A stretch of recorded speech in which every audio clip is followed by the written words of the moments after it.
হবিগঞ্জের খোয়াই নদী, এটাকে হবিগঞ্জের মরা নদী নামে প্রসিদ্ধ।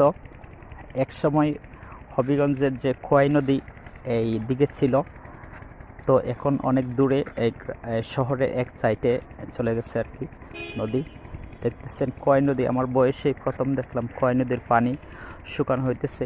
হয়তোবা কোনো কাজকর্ম করবে, হয়তোবা কোনো বিল হয়তোবা পাস হয়েছে, কিংবা কোনো হয়তোবা এরকম হতে পারে মাটি খনন করবে।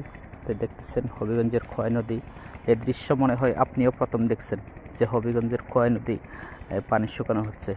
তো দেখতেছেন এই যে আমাদের এদিকে আমাদের হবিগঞ্জ কোট জামে মসজিদ, হ্যাঁ হবিগঞ্জ কোট জামে মসজিদ, যেখানে আমাদের দাওয়াত ইসলামীর পরিবেশনায় সাপ্তাহিক সুন্নত বাড়া ইজতিমা এখানে অনুষ্ঠিত হয়ে থাকে। এছাড়া অনেক আপনার বিশেষ রাত দিন সমূহের বিভিন্ন অনুষ্ঠান এখানে অনুষ্ঠিত হয়। দেখতেছেন খোয়াই নদীর পাশেই আমাদের কোট জামে মসজিদ।